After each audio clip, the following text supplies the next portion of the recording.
Okay, moving right along. Thanks for tuning in. Today I wanted to do a really fun episode because I love Game of Thrones. And it's basically playing out the Illuminati bloodlines. And so I wanted to do a little decoding. And my favorite is the Lanister imp. So the Lanister imp, if you watch The White Queen on BBC, is a Lancaster, is Lincoln. So when you see this Lancaster, Lannister, Lancaster, Lincoln bloodline, that is actually the bloodline of Jesus. And it's the 7-11 Illuminati. And it's also, oops, wait for it, Rothschilds. So now we know that Rothschilds, Lincoln, Lannister. Okay. So the Lincoln, keep going. The Lincoln imp, Master imp, so it's a scar on his face. The Lincoln imp has a, wait for it, limp. This is in all of our words. So, limp. Okay, and going back to Lincoln, Lincoln Castle, Lincoln Cathedral, Mary Magdalene. And there are, Mary Magdalene is a compilation of characters. There were 3 Marys. So they kind of all put them into this one. So Magdala stands, like, shows like the moon because of the arc of the moon, and supposedly the land where the Mary that was, I guess you could say, the aquatic twin of either John the Baptist or Jesus, where she was from. So they just took it because they were all from that area, I guess. They just like took it, I guess, and compiled it into one person to make it easier to understand. But if you study the Bible, it's obvious. You mean it's easy to understand. Okay, because there was like Miriam, Mary, Meredith. They're different. So okay, so Mary Magdalene, Lincoln Castle, all Renly Chateau, all this stuff.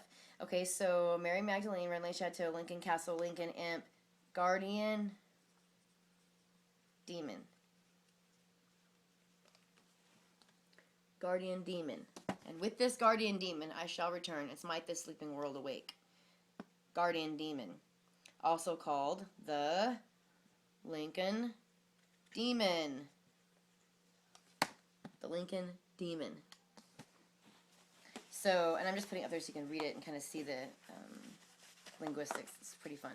So they're showing you that in that bloodline is a bunch of shitty people in this Tywin Lannister bloodline, but at the end comes this one son, and it's interesting that they say he kills his mother when he's born, the mother that he's born to, and he's got this awful queen sister with her twin brother, so this is all going back to the Snow White story with the with the Black Queen and the White Queen. See, it's all very much the same story of humanity. They keep telling with this apple and this false, like, wicked stepmother. So that's why you get a Mary Magdalene with blonde hair, a Mary Magdalene with black hair, and Mary Magdalene with red hair, who has always the cup. So that is that portion of it. So you know that's that bloodline. It's also interesting that when that bloodline put the Stark's head on the stake on the wall, that it was George Bush's head, and I guess they had to make an apology, so I heard, or whatever, it was on the TV. But they want you to know that that's the wolf. The wolf bloodline is the Bush bloodline. So they're trying to show you that they're the wolves. There's a pig bloodline, which if you watch the 10th Kingdom, you'll see this. The pig, he keeps calling you evil pig, and she says the trolls are in Beantown, which is Boston. And that's a movie that I got from Dr. King when he died. So getting into the Psy soldiers, satanic super soldiers, mind control slaves, Khaleesi goes to the slave city, slave soldiers. She didn't want to get the slave soldiers, but they went there anyways. And anyway, she frees the slave soldiers. She kills the slave master. But when he's selling her the slaves. He opens one of their shields and he just cuts the guy's nipple off. And the guy doesn't flinch. And he's like, they're taken before the age of 5. They have to kill their first child at the age of 5, and then I think kill their mother. I mean, just like this crazy thing that they do. And so she ended up killing all them and then freeing the slaves and taking them as her soldiers. So those are the Psy soldiers that she's talking about that are brainwashed, taken before the age of 5. And there's 27 million children before the age of 5 taken, like just last year alone. So they say. And what else? So they say, I mean, they're going to use it in Hollywood. And you've got the dragon. And the dragon was supposed to be born and almost like, in a sense, baptize the earth by fire. And what happened was she consulted with a witch. And the witch killed her child in order to save her husband, but he was only a zombie. She just saved his body. And so there's that portion of it. And the child, they say the child was born grotesque like a bat or a dragon with wings. She's like the mother of dragons, Mysa. She's the point within the center. They showed at the end. They show the people marching around her, Mysa, and it means mother. And she is the bright shield, like the diamond in the center. So what else does it have? Oh, okay. That's what I was going to say about the dove earlier. I forgot. In Game of Thrones, this dove is represented of the rose, who is Sansa, and they often will show her in gray and like sad colors, blues, stuff like that. So they're like holding her captive. She's the virgin, the rose, and they always, what does the queen call her? Little dove, won't you, little dove? So that she represents the dove, and I've thought about this like a whole bunch, and I can't remember it all right now, but there's the true king, the hidden king, like the man in the iron mask, who is he's not really the true king per se, because really the true ruler is Khaleesi, I guess, because they built that throne. But there's an even older force, which is the dead. Like in the Bible, it says the dead will rise, and so the dead are rising, and they're marching the wall.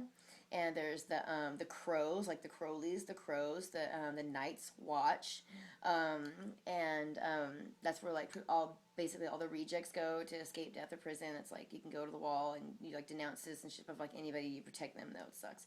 And then there's like the wildlings. And the wildlings live on the other side of the wall. And they know about the dragons being there. They know all the old folklores. They know the new gods, the old gods. They know a lot more than the people in the city know, because they're wildlings. They have their old religions. They have the woman in red with the red thing, which is the wicked red woman, they call her, the woman in red. And she follows the Lord of Fire, the Lord of Light. And she has many powers. And she births like demons, dark terrestrials that like go out and murder for her. And she is trying to sacrifice the king to make someone else king so that she can be queen and take the land for her own, whatever. And they have a sigil of a guy on a cross upside down. It's an X cross upside down. There's pikes, and the kid that is the like the prisoner to the Starks, whatever, during the war, the Lannisters and the Starks. They put him on a cross, and they do the Osiris ritual where they cut off his penis and everything. So that's something interesting as well. And the Pikes, Albert Pike. And then you've got the Mockingbird, which is Littlefinger. And what does he say? Ladder is a chaos. Or chaos is a ladder, and it takes us anywhere, blah, blah, blah, blah. So he's talking about chaos. Like, he represents the Masons, and of course he also runs the brothels and the whorehouses and everything. So that's Littlefinger.